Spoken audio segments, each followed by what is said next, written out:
Welcome back, Trinidad and Tobago. I'm Hema Rampisoon, and this is the Morning Brew. And joining us on set, well-respected attorney at law, Martin George. Now, he has a particular interest in what's going on in Tobago. It's very close to his heart. Just yesterday, the Minister, Stuart Young, indicated that there were a lot of questionable, business transactions coming out of the former Tobago Development Ministry.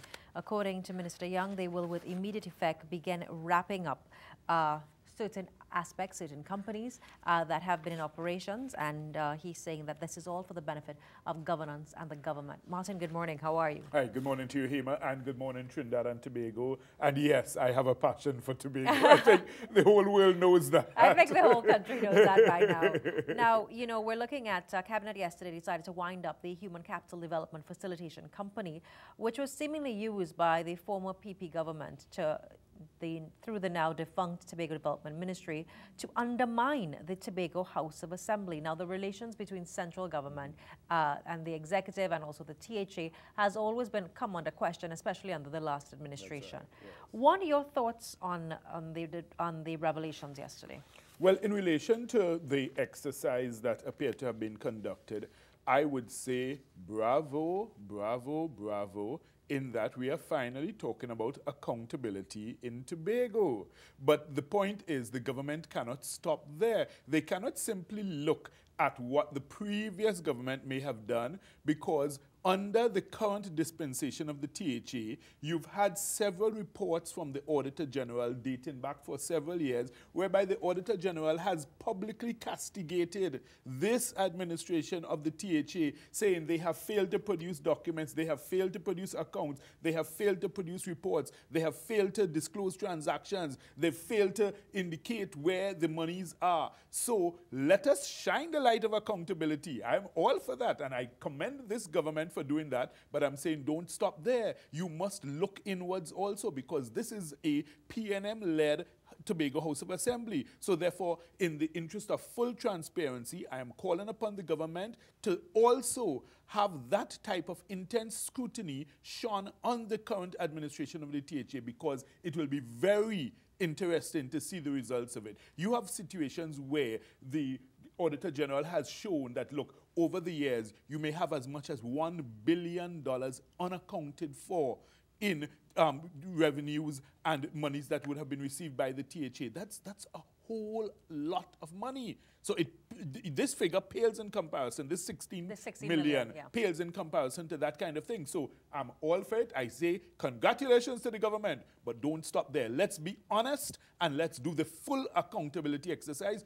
Go to the THA's finances and let them start to account. And this is important because you have a THA election coming up in January. So therefore, let that accountability exercise start and let Tobagonians begin to understand the true picture of what has been happening under this administration of the THA. Let's share with you a short excerpt of the SOT yesterday coming out of the post-cabinet news briefing.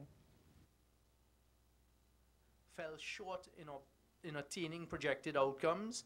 2, were ill-conceived and safe and except for unrealized political capital of the former Member of Parliament for Tobago West and former Minister of Tobago Development, Dr. Delman Baker, had negligible actual or potential social economic benefits to the people of Tobago. 3, there was evidence of poor financial management.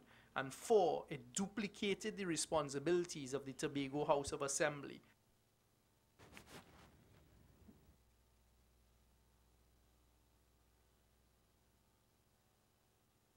The ministry asset base includes some 13 refrigerators, 13 television sets, a substantial number of unused computers, a fully outfitted gymnasium, and this part, and facilities for a valet employed to superintend the sartorial image of the former Minister of Tobago Development, Dr. Baker.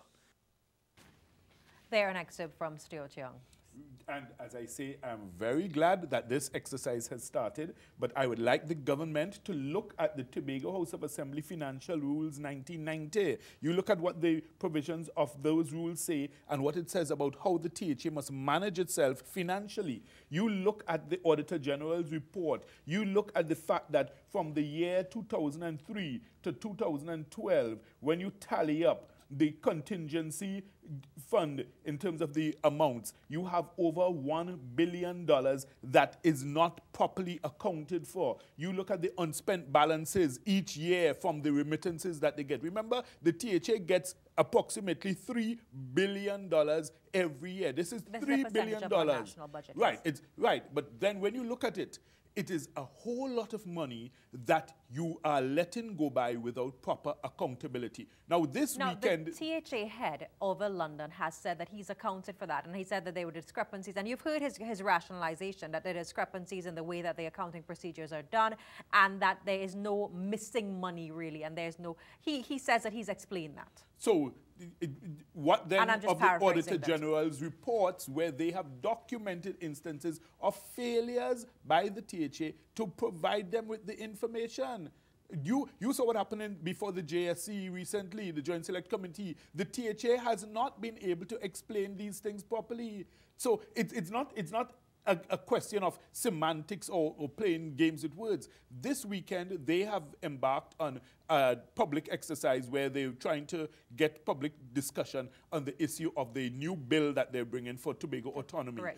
And what I say to Trinidad and Tobago this morning, and I say to all Tobagonians, and I say it with the greatest of passion that I always have for Tobago, let us demand accountability before autonomy. Because if you have persons in charge of Tobago who are not being properly accountable to the people, could you imagine how they will behave if you then go and give them autonomy?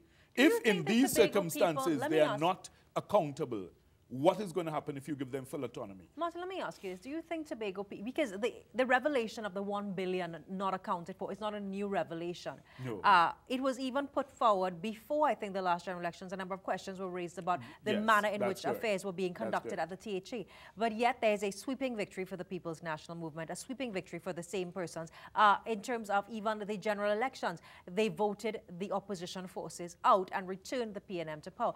Do Tobago people really share your sentiment? Or is this a Martin George campaign? No, the thing is, I'll tell you, there are lots of people, Hema, who meet me every day. They would call me, they would text me, they would message me. Even after this program, I guarantee you, I'll receive dozens of messages and calls from Tobagonians who will say, boy, I'm glad you're speaking out about these issues. I'm glad you're raising these points. But many people in Tobago are afraid of victimization. It's a real threat. Remember, the THA is the largest employer in Tobago. They have, listen, they have wielded that power in such a way that if the ordinary citizen were to speak out, you would find that they would start getting pressure in their jobs. Then before you know it, they may be terminated, or they may say, I'm not renewing your contract, because most of the employees, they have them on contract. So that contract employment is used as a means of controlling you. So people share the sentiments, but they may not come out publicly and express them as I do, but I'll tell you, they certainly always come to me or send messages to me saying, yes, we support you. Yes, we agree with what you're saying. Somebody needs to stand up and speak out. And I've been doing this for years, Hema. You know that, this is something more than 10 years. I've been on these talk shows. I've been in the press, always raising these issues. Because I'll tell you, I don't see Tobago living up to its full potential. And that's because of gross mismanagement. They've had 16 years of this current THA administration. They cannot deal with anything more, because I tell you, when you look at it, and do you have a stake in the current THA election? Absolutely not. And the thing is, I actually thank Mr. Orville London for all that he has done, because I think that, in his own way, he has tried and he has achieved some things. But what I'm saying is that when you look at what the THA administration has done, they brought Tobago to a certain point and they can carry it no further. Mr. Orville London is resigning. He's stepping down at the end of this term. Mr. Neil Wilson as chairman, he's stepping down also. And I thank these gentlemen for their service, but I'm saying Tobago needs a new breath of fresh air. They need to have a new vision, a new direction. And where will this fresh air come from? Well, the point is, that's it. You see, we need to energize and mobilize the people to be able to come forth. People are afraid to even enter into politics in Trinidad and Tobago, Hema, because it's such a dangerous, nasty game the way it's played. The point is, you have so many good people. There are thousands of Tobagonians, even here and abroad, because I'm in contact contact with people all over the world who are willing to play a part, willing to make a contribution. You have Tobagonians who are financially secure, very educated, intelligent, bright people who are willing to make a contribution, but they have recognized the system of political victimization is so powerful that they just step back and they are afraid. But we need to make that call. We need to make that rallying cry. If by me talking about it, it gets people excited, gets people, filled with hope to say, well, hey, there can be a new way, there can be a better way, there can be a new vision for Tobago. Because the Bible tells us, Hema, a people without a vision shall surely perish. And Tobago has not had any vision for the last 16 years. The only vision they've had... Yeah, but the people don't seem to believe that because they keep putting the same people back in power. No, it's not that. They have not seen credible alternatives. That's the reality.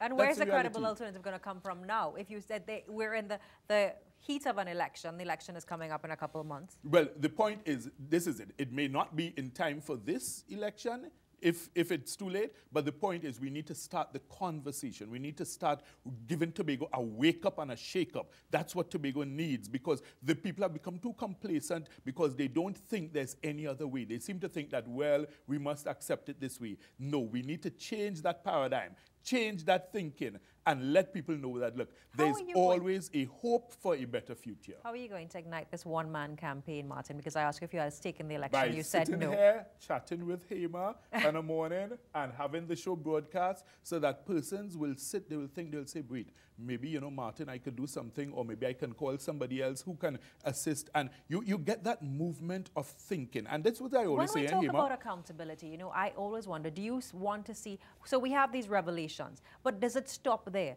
When you say the term accountability, $1 billion unaccounted for, is it not time we see people answer for the $1 billion? It's not time we see people put before not only the public court of opinion, but the actual courts of Trinidad. Where do you see the accountability starting and ending? Well, the point is, I would love to see that, but the thing is, if you start that, remember, then it's not just Tobago. You really have to go to Trinidad also, and, then we're talking about a real culture change in Trinidad and Tobago, because we have had a history in Trinidad and Tobago of our political leaders not taking responsibility for anything. In fact, they make mistakes and we promote them. We give them, better positions, better salaries, better perks, because there's that attitude which we have accepted as the people. So if we are at fault also, we have allowed people to get away with these things. So we need to have that change in our attitude, change in our thinking, so that we can now chart a better future for ourselves, our children, and for the future generations. We take a quick break. When we come back, we continue our discussion. Stay with us. This is the Morning Brew.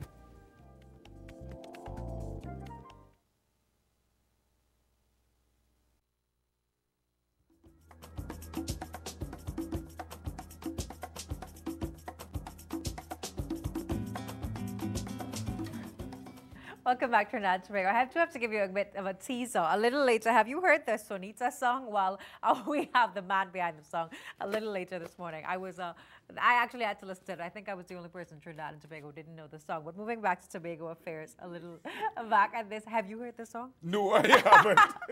Apparently, it's a big thing. I think our age is being exposed at this time. But Martin, returning to the issue of Tobago Affairs, you talk about the $1 billion being unaccounted for. And I say, okay, at what point does the accountability start and how does it end? We say, let's hold people accountable. Accountable how? Well, the thing is, it would be nice if we can go all the way in terms of that level of accountability. But hey, man, let me tell you, I am not even so much interested in saying, well, look, let us look back. I'm always about solutions. I'm never one to harp on problems. We've had the problems. Let's look forward. And I'm saying, if we want to chart a new way forward for Tobago, then we must ensure that we put the systems in place that put accountability as your first priority before you push this idea of autonomy. Well, the thing is, the question is, the PNM, of course, has been a good thing for Trinidad and Tobago in many ways and a bad thing in many other ways. Is the PNM have to be good for the THA well, at this time? At this time, I'll tell you the difficulty. Once you have central government and the governing